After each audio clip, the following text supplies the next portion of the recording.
ഇപ്പോൾ ഒരു 20 വയസ്സിന് താഴെയുള്ള ന്യൂ ജെൻ തലമുറയും ഒരു 30 വയസ്സിന് മുകളിലോട്ടുള്ള പഴൻ ജെൻ നമ്മളെപ്പോലെയുള്ള തലമുറയും തമ്മിലുള്ള പ്രധാന കടിപിടിയുടെ കാരണം ശ്രദ്ധിച്ചിട്ടുണ്ടോ? അതായത് നമ്മൾ അവരെക്കുറിച്ച് സ്ഥിരം പറയുന്ന ഒരു പ്രയോഗമുണ്ട്.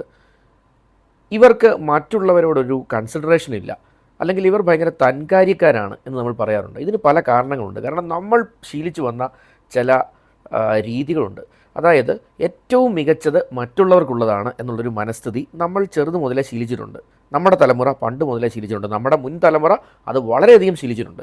അതായത് മികച്ചത് എന്തെങ്കിലും ഉണ്ടെങ്കിൽ അത് മറ്റുള്ളവർക്കുള്ളതാണ്, അതിനകത്തുള്ളതിൽ ഇൻഫീരിയർ ആയിട്ടുള്ളത് ആണ് ഞാൻ ഉപയോഗിക്കേണ്ടത്. അതായത് അതാണ് തൻകാര്യമില്ലായ്മ, അല്ലെങ്കിൽ അതാണ് ഒരു സൗഹാർദ്ദത്തിൻ്റെ അന്തരീക്ഷം എന്നൊരു തോന്നൽ നമ്മൾ പൊതുവേ ഉണ്ടാക്കിയെടുത്തിട്ടുണ്ട്.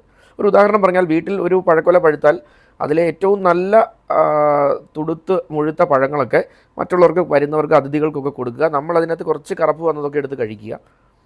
4 ചില്ല് ഗ്ലാസും ഒരു പേപ്പർ ഗ്ലാസ്സുമാണ് ഉള്ളതെങ്കിൽ 5 പേര് ചായ കുടിക്കാനുണ്ടെങ്കിൽ നമ്മൾ ആ പേപ്പർ ഗ്ലാസ് എടുത്തിട്ട് ബാക്കി 4 ഗ്ലാസ് മറ്റുള്ളവർക്ക് ആ ചില്ല് ഗ്ലാസ് കൊടുക്കുക. ഇത്തരത്തിലുള്ള കാര്യങ്ങളൊക്കെ നമ്മൾ പൊതുവേ ചെയ്യാറുണ്ട്. ഇതൊരു നന്മ നമ്മളിതിൽ കാണാറുമുണ്ട്. ഇത് തെറ്റാണെന്നല്ല പറയുന്നത്, ഇത് നല്ലത് തന്നെയാണ്. പക്ഷേ ഈ പുതുതലമുറ പറയുന്ന തൻകാര്യം, അല്ലെങ്കിൽ അവരെക്കുറിച്ച് നമ്മൾ തൻകാര്യം എന്ന് പറയുന്ന ഒരു കാര്യമുണ്ടല്ലോ, അതിലൊരു കാര്യമുണ്ട്, സെൽഫ് റെസ്പെക്റ്റ് എന്ന് പറഞ്ഞൊരു കാര്യമുണ്ട്.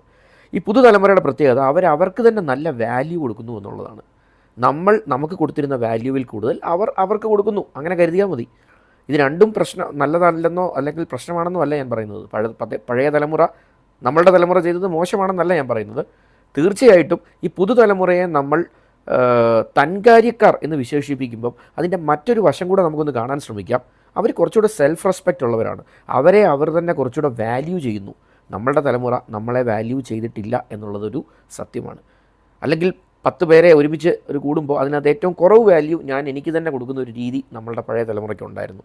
ഇപ്പോൾ ഉള്ള ഈ ജെൻ സി തലമുറയെ സംബന്ധിച്ച് അവർക്ക് കൂടുതൽ വാല്യൂ കൊടുക്കുന്നു, സെൽഫ് റെസ്പെക്റ്റ് കൊടുക്കുന്നു എന്നുള്ളത് അതിലൊരു പോസിറ്റീവായിട്ട് നമുക്ക് കാണാം. അപ്പോൾ ചിലത് പുതിയ തലമുറയിൽ നിന്നും പഴയ തലമുറയ്ക്കും, ചില കാര്യങ്ങൾ പഴയ തലമുറയിൽ നിന്നും പുതിയ തലമുറയ്ക്കും പഠിക്കാനുണ്ട്. ഇത് അങ്ങോട്ടും ഇങ്ങോട്ടുമുള്ളൊരു കൊടുക്കൽ വാങ്ങലാണ് എന്നൊന്ന് സൂചിപ്പിച്ചെന്നേ ഉള്ളൂ. ഒന്ന് ആലോചിച്ച് നോക്കണേ.